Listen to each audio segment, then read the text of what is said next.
We're back once again with another episode of Ask Me Anything, which is still a name that we're going to change. I think we've got a new idea, Sound Advice with James Bishop. What do you think about that for a new name for the show? Anyway, on today's episode, I'm going to be chatting to someone I have never met before. So that's a first for this show, I think. Because everyone we've had on so far in the series is someone that I've been familiar with. So I'm excited to find out about this person's podcast. And I think they've got some questions for me around how do you monetize your podcast. Connor, I know that you're ready to rock and roll. So let's get into it.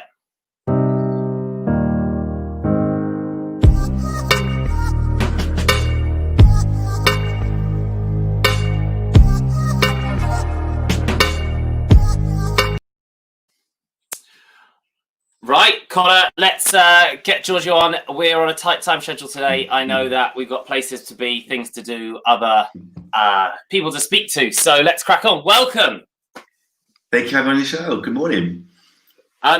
We met via my new favourite social network. It's one that you might be surprised to hear that I am new to, but Facebook. I left it maybe... I say I left it. I guess I didn't use it for, I don't know, at least 5 years. And then in the last, I don't know, month, I've really got back into it. And, you know, I'm amazed at how powerful it is. I know, tell me about it. The groups are fantastic. Like the feed and, you know, if you can avoid your feed and you can avoid cat videos, like, you know, it's like your feed is like a bad version of TikTok, in my opinion. And you cannot spend hours on that. And like none of my friends are on it anymore. So there's no, you know, there was a time, you look about similar age to me. And there was a time when you would go on there and see what your mates had done at 4 a.m. when they were smashed, right? But those days are over. So it's so powerful for groups and finding stuff out. Like they're like forums. Any product that I use, I go into the group for it. I ask questions, I get answers straight away. It's incredible. It really is. I mean, I remember about a year ago, a friend of mine put up a video of himself actually rapping to his daughter the Gruffalo book. And then within a week, it had 1 million views. He appeared on the Ellen show, all around America. And then I think a few weeks after, he had like 5 million views. So it's mental. Yeah, like you've got to keep it under control because, you know, there's enough social content out there. But I'm really amazed by how good it's been. I mean, it's also quite motivational for me because one of the things that I'm finding quite frustrating is the amount of absolute nonsense in the podcasting groups that's going on. There's like people who know nothing about podcasting giving advice to people who know nothing about podcasting a lot. And so are you still there? Hello? Connor, can you...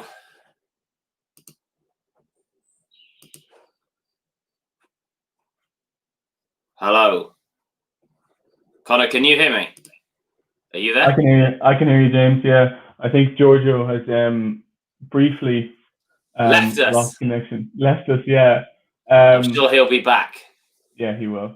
He will. No. Do you know what? In the meantime, James, I have a couple of questions built for you. Go on. You've got. You were quite excited yesterday because you were telling me about Call Her Daddy podcast.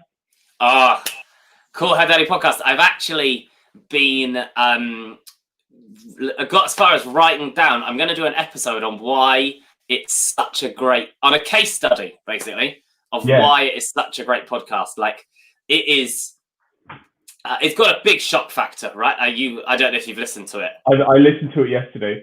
Which episode did you listen to? The latest one. I think I listened to the latest. Is it the latest one I listened to? Giorgio's back. I'm gonna bring him into the conversation here. There we go. Hey, Giorgio. What's happened there? We're gonna have to just. Good that you're back. I'm just gonna finish waffling about Call Her Daddy. Connor, it's a shocking episode. Like the shock factor of what they talk about doesn't really bother me, but I was impressed at like they're not like, you know, dropping F-bombs and C-bombs. She goes like it's way more graphic than that, than what I listen to anyway. I'm going to jump out, James. Oh, all right. We're talking. Anyway, okay, yeah, fine. But we're doing a full case study review expose of why it's such a great show. Another time. Yeah. See you later, Connor. So anyway, tell us about your podcast and what questions have you got for me? Okay, so I'm not sure if I mentioned before this, but as you already know, I run the Hip Hop Orchestra, which is a musical group that kind of blends classical and hip hop together. We've been doing it for 8 years now, and throughout that time, we've kind of gathered amazing stories and met some incredible people. And the podcast that I run called the Hip Hop Orchestra Presents. And within that podcast, we share stories. We talk to the Hip Hop Orchestra family, to the people we met along the way. We share the behind-the-scenes stories and the ups, the downs, kind of why we started the orchestra, what we've got to go through to make sure that we put on a great performance, and basically share kind of our insights into the music industry, basically, because for those that are not kind of familiar with either podcasting or the arts or wherever it might be, they think that what we do is really, really easy. They think we just kind of turn up, perform, and leave. So, and I kind of is that not true? Is that not true? It is. Yeah, I don't think it is, but yeah, I understand. I kind of got annoyed with that because people used to ask me the same sort of questions, like they think I'd be lazy or not putting the work in. So I thought, you know what? Let me start a podcast and show you exactly what we've got to do to get to the stage, because we've got to work damn hard to get to where we are. So it's called Hip Hop Orchestra Presents. We share the ups and downs, behind the scenes moments, our favourite moments. Talk to the Hip Hop Orchestra family, the people we met along the way, and we've learned just so much stuff in between. I mean, we spoke to people from the BBC to Kiss FM to even like the most successful string quartet of all time, actually, which is an upcoming event in the future.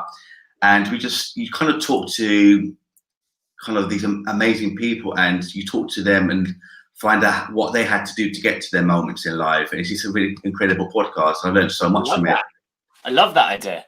And I think it's really important to shine a light on, what goes into stuff, and just, it's a really simple concept for your show. I can see how people who are fans, it allows them to find out more, and other people, it allows them to understand what you're doing in order to become fans. Yeah. And by spotlighting other people as well, that's a really good idea. We often, thank you. We make, it's the same with podcast post-production, isn't it? It's like, you probably know from doing some yourself, there's a reason that people outsource it to editors, and there's a reason that we have budgets of shows that go up to like £10,000-12,000 an episode, because there's more than just pressing a few buttons, Yeah, that much money per episode. Yeah. Wow, I might be edited in. Yeah, obviously, that's it. That response is exactly. But for that, it's not just let's do some audio mastering and top and tail it, and there's weeks of work that go into it. Of course, writing, scripting, and re-scripting, and recording, and re-recording, and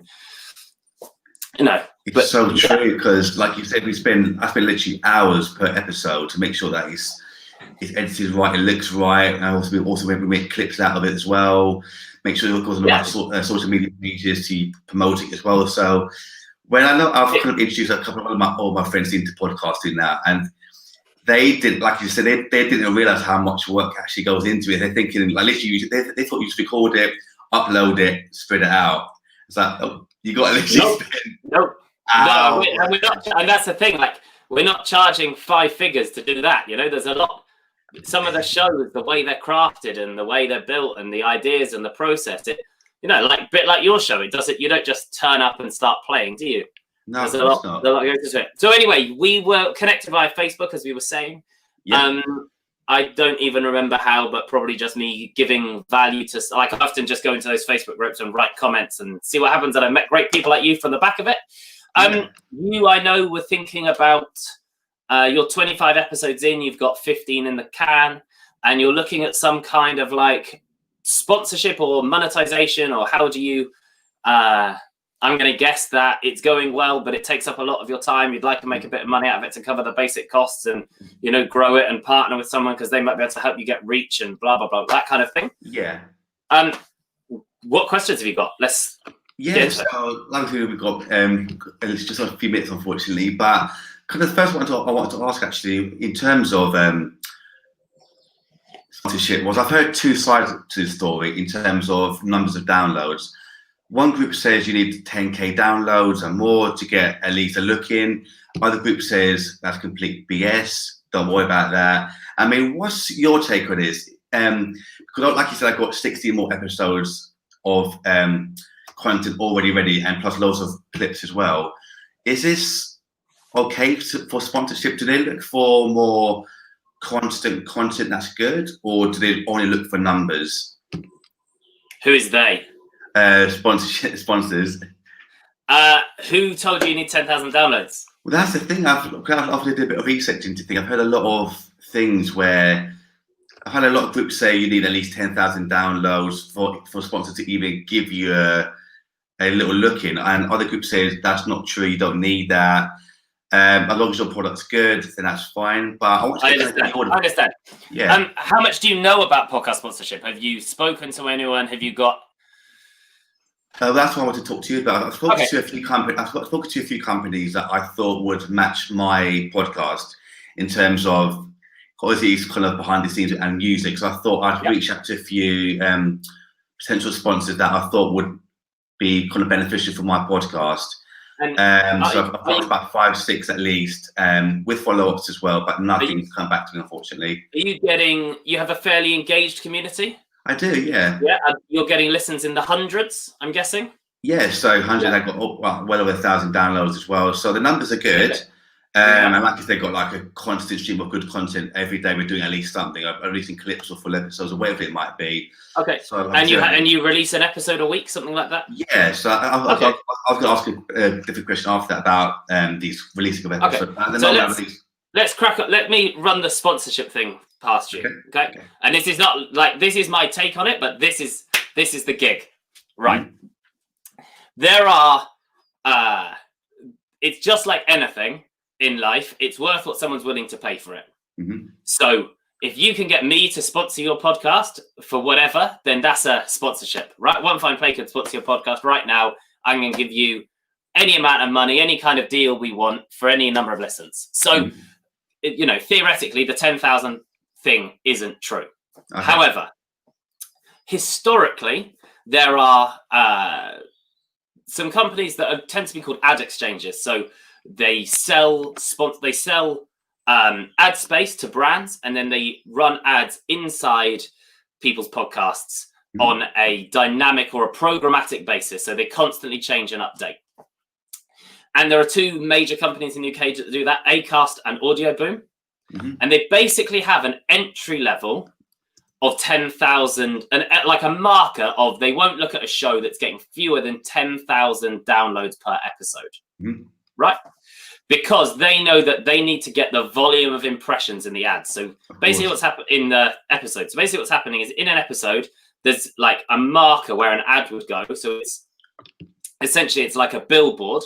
And then they're placing ads on those billboards. And they know they need a certain volume to keep the advertiser happy, to drive a result, right?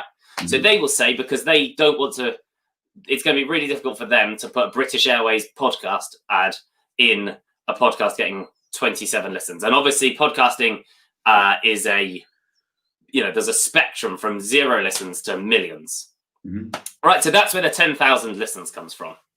And that stands for whoever you are, whatever show. I've taken some, well-known British talent to these people, and they're like, yeah, until we're getting 10,000 downloads, we're not interested. Mm. However, the world is changing. These guys are rapidly going out of date, these ad exchanges. They have outdated business models that are romantic about how the world works, and there's this whole raft of creators who are coming in and disrupting how it works.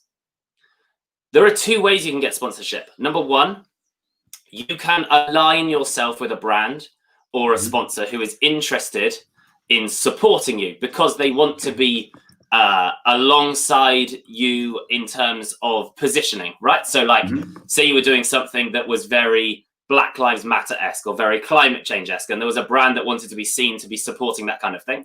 That's probably what you're looking for at this point. They're not going to care too much about listens. For them, it's just look, we're partnering with these people in the community. They're doing a great thing. Or you're looking for someone who's basically trying to create their reach, using it as a marketing effort in order to create awareness and drive some kind of sale. So for you, it might be like someone who sells drumsticks or pianos, right? I don't know. Or they sell microphones for singing, and they go, okay, we're going to run an ad in your podcast, and then we're going to put a tracking code in your ad, and then every time we'll know how many people came to us because they heard of us in your podcast. Right. So the 10,000 downloads thing is completely not helpful to you. There are absolutely shows that get sponsorship that are getting hundreds of listens and small, like 2, 3, 4, 5,000 listen episodes. You've just got to go and ask people. That's don't good. think there is any need to get bogged down in this 10,000 episodes malarkey. There are, to give you context, there's only 2 shows in the UK that get 1 million listens an episode, sorry. Right. And there's probably only 100 getting over 100,000. And the average, most people are in the hundreds. And we know shows. We have shows in fact, we have a show that's got 1,000 listens in its first season, and it just closed £52,000 of funding for its second season. Wow. That's insane. One of those, I shared some content, some documents with yesterday. Yeah. It's one of those. Yeah. One of those. Wow. I'll tell you when we drop off the call which one it is, but they just closed. Yeah, so it's absolutely possible. And they've only had like 1,500 listens. That's crazy. I read that content you shared, and it's fantastic. So you can absolutely go and do this. Brilliant. Just find people are relevant and work out what your offering is to them and what value you can bring to them. Sounds good. And just ask people, right? Like, just keep asking. Yeah, will do. I always do. But talking about my next question was kind of based on series as well. What's your take on series? Is it worth doing series, or is it okay just to release episodes per week and keep it going that way? I'm a big fan of series. Okay. Think about your Netflix consumption. Everything in Netflix comes out in series, doesn't it? Yeah. Yeah. Do you listen to podcasts? All the time. Yeah. Yeah. So I said this actually on yesterday's episode of this show. When I was at uni, we used to talk about monkey spheres, which basically, you know what monkey spheres are? You've heard of, maybe, I don't know, but basically, you've got 10 mates, and you've got 10 mates in your personal life that you speak to on a regular basis. And when you meet a new friend, they come into your monkey sphere, and someone will always gone. Hello?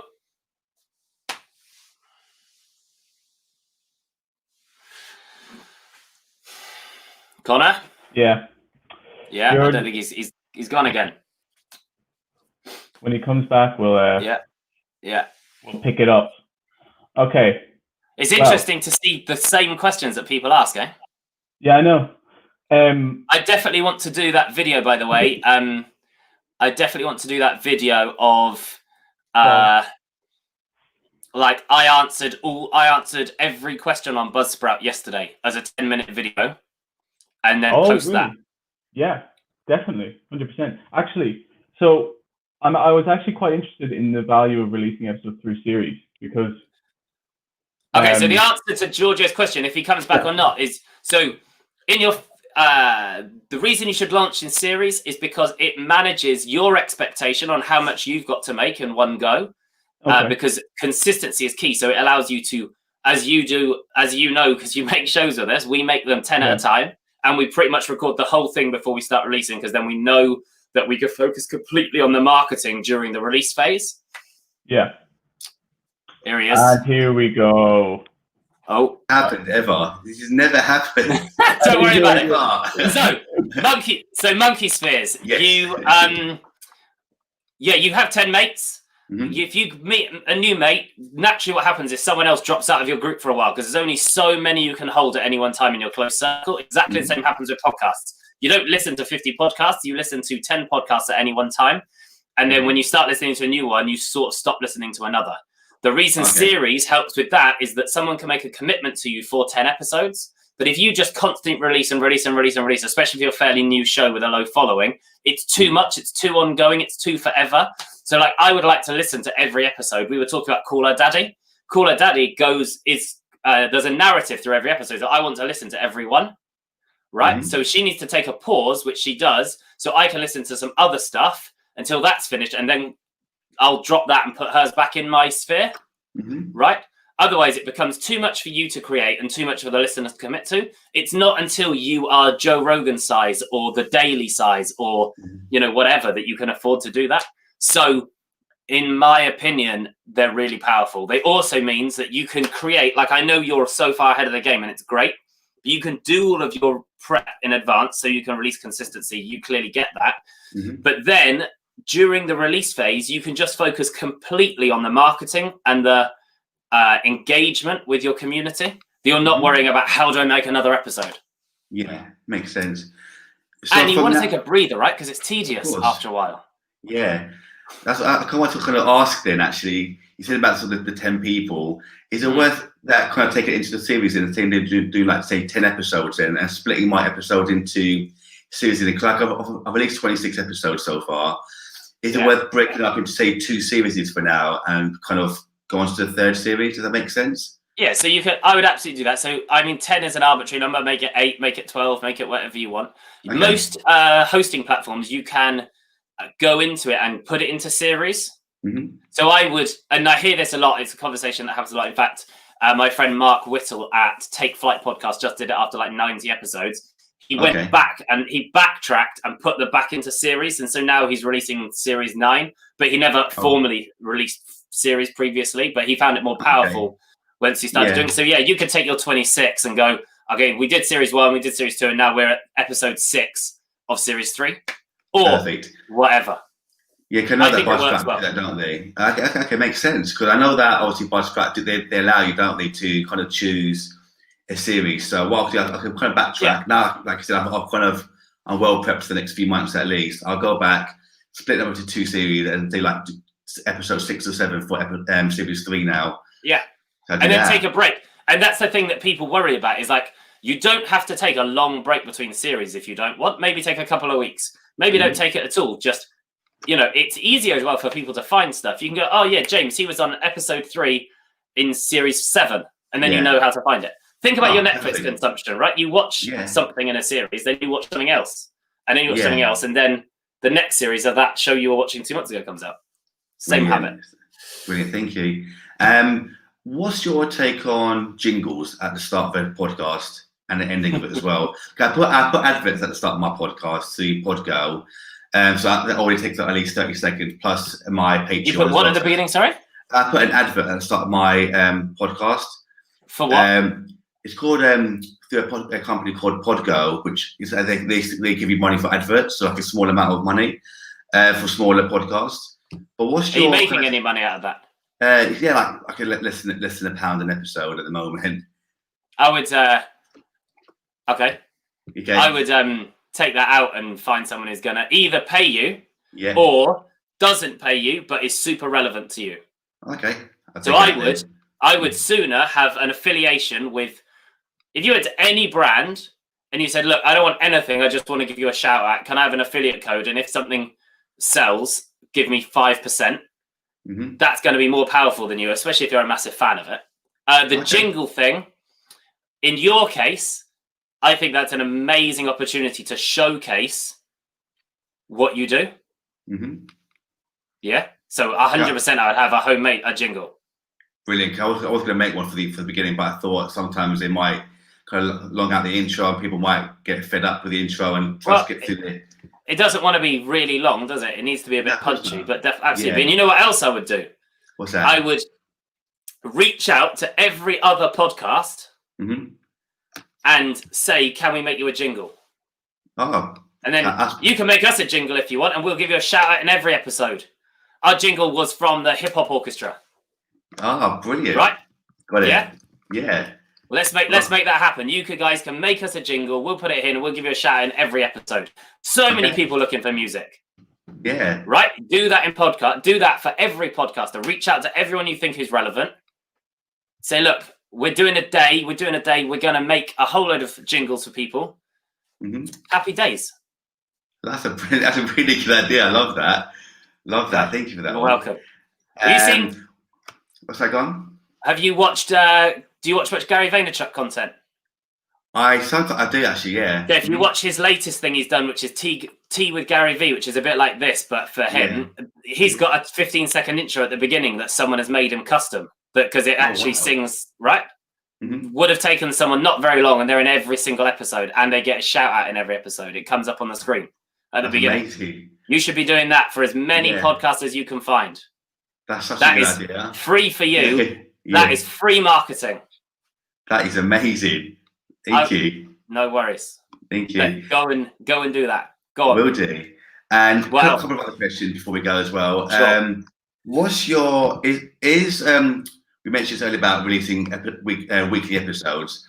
What's your take on sometimes releasing, say, 2 episodes a week, or should I just focus on doing something that's feasible for me and more regular? I've got an idea for you on this one. So the truth is, I've actually become a fan of fortnightly release, not even weekly. Oh, really? Controversial, I know. Mm. I saw some statistics on it from another really successful podcasting company where they said they get the best results. They went from weekly to fortnightly. They get the best results because they spend a week promoting the episode, and then a week like before it releases, and then a week promoting after it's out, and then they go into the next one. So they're constantly going like this, and they need 2 weeks to do that, right? Mm. Which I thought was really interesting, and they found a better tail to every episode if they left it longer.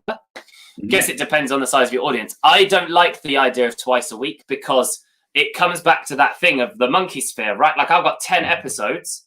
I've got 10 podcasts that I follow, like properly, and I've probably only got 7 days. Yeah, so I'm maybe only listening to 6 or 7 episodes a week. And if I'm a Joe Rogan fan, they take hours and hours. I'm maybe only listening to 5 a week. If you put out 2 in a week, that's too much of my time that you're asking for. True, however much of a fan I am, because I'm a fan of other stuff. Right? Yeah. So I don't like that. But what I do think is interesting, because I'm guessing you're asking this because you're sitting on lots of content and you can make lots, is to do some paid for episodes. So there's a tool now, like we are about to be sponsored actually by a company called Podation. And what Podation allows you to do is monetize single episodes. So if you've got any specials, like you've got a big guest on, or you think it's really valuable, you can put that podcast episode on your website and you can charge a fee for it, whatever you want, be it 50p or £5 or whatever. And then the listener can pay for that single episode. Okay. Right. So if you have 50 listeners and you're charging £1, that's 50 quid per episode for those specials. So that's how I would manage that. Either be patient and wait longer or release some premium content. But I wouldn't personally go to twice a week. Okay. Because I know, like I mentioned briefly a minute ago, I made a Patreon page as well, which kind of offers these kind of things. So like early access to ad-free episodes to so forth. Is that something that I should put on hold or keep going with Patreon? I like Patreon. I like it. And the most successful podcasts on Patreon make an eye-wateringly big amount of money. I don't know if you know, they're making like $150,000 a month or something insane. It's ridiculous. It's mental. Yeah. Because they're podcasts that I've never heard of apart from being the biggest on Patreon. I think it's great. I know people who do it. Personally, I prefer for podcasting other methods like other subscription models, other platforms. But it depends if you're an all-round content creator or just a podcaster. So if you're all-round, if you're doing YouTube and you're doing other stuff and you want to be known for that, then maybe that's interesting. I would definitely, if you've got a committed podcast audience, I would definitely look at a model where you're just selling them the podcast episodes, especially if you've got lots. Because like this Podation model, you've already got the podcast episodes, so you don't need to worry about the other stuff that Patreon would offer. Yeah. Also, it depends, I guess, where you're driving your traffic. Like if you've got lots of website visits, then this is a really good way of doing that. Otherwise, you've got to get them to go to Patreon, and that to me seems a pain. Yeah, true. If you see what I mean? Definitely. Yeah, makes sense. And but the only way, the truth in the answer, the only way to find out is to try them all and see what happens. Definitely. Stick up some episodes for £1 to go and see if anyone buys them. And put out a Patreon and see how many people sign up. Yeah, because I've done that about a week or two ago with a Patreon. So obviously promoting that with the episodes as well. So when they download it, listen to it, they know to go to the link below or in my bio, and it's all there ready for them to view. Do you know what dynamic ad insert? Do you know what dynamic ad insertion is? I've come across this before. Yeah. Where you programmatically add stuff. Who are you hosting with? Buzzsprout. Oh, okay. I think we'll chat about this offline, but it's something you definitely need to consider, being able to insert your own ads. Okay. Because then what you can do is you can run a campaign for a week saying we've started a Patreon, right? And you can run it. Go check it out. You can run it in your podcast as an ad, and then if it's not working, you can take it out again. Yeah, rather than it being in there forever. Yeah, because I've done that for the latest episode. Actually, I recorded the ad at the start of the episode saying we created a Patreon page. Is it in there forever? Yeah, but I can re-upload the audio file without that in the future. Okay, so which is a good thing. So you cannot. So dynamic ad insertion means that you can just put a tag at the beginning where that ad is, and then you can upload the ad bit separately. Okay. And then when it gets that tag, it looks for the ad. And then if you want to change it next week, you can. Because that episode, if I listen to it in 6 months' time, it'll be out of date if you took your Patreon down. Yeah, true, yeah. But I know that you can kind of re-upload files, so I left it in there just for now, and then I can take it out for the future, which is good. You can, just lots of more extra work. It is, but... sounds like you're a grafter. I am a grafter. I love it. I do have other questions. Unfortunately, I've got to go in a second for my next meeting. But I might have to stop right there. Sure. But I'll definitely keep in contact with you for the future if that's okay with you. And then, hopefully it's been useful. Really useful, yeah, really, really useful. And sorry I can't stay for much longer because I did have other questions to ask you. Not at all. You've got my email address and we'll stay in touch and chat offline and do ask any other questions. Brilliant, thank you so much. Yeah, no worries. Thanks for coming in today. Oh, that's right. I think other people have got lots of value from your questions. Thank you so much. Thank you. No worries. Right, guys, that is probably that for today. Really interesting chat there. Lots of those challenges I know are things that other people face. That question about, is this 10,000 listener minimum like standard or not? Absolutely not. Just go get it when you want it. Like if you think someone might be interested in sponsorship, go and ask them. And right now what you'll find is that lots of companies are just starting to dabble in podcasting and they don't really understand it either. And they don't really know what they're doing and they're just testing it. So they're going to be open to trialing and putting a small amount of money behind a campaign, which is really great for you because you're probably in a similar situation with that. So go speak to someone who you think is going to be relevant or get value from your community. You're acting like an influencer. I'm on my own tomorrow night, Connor.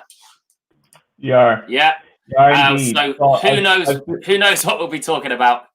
No, I built some questions in, and if you're, we'll talk about this offline. But I think you'll have a good show tomorrow. I'm gonna tune in anyways. I'll be watching. Of course you will. It is. That's what I do on my holidays is watch. Right. You know where to find us: YouTube, Instagram, Facebook, Twitter @OneFinePlay. Send your questions to live@onefineplay.com, and we will see you tomorrow. Bye.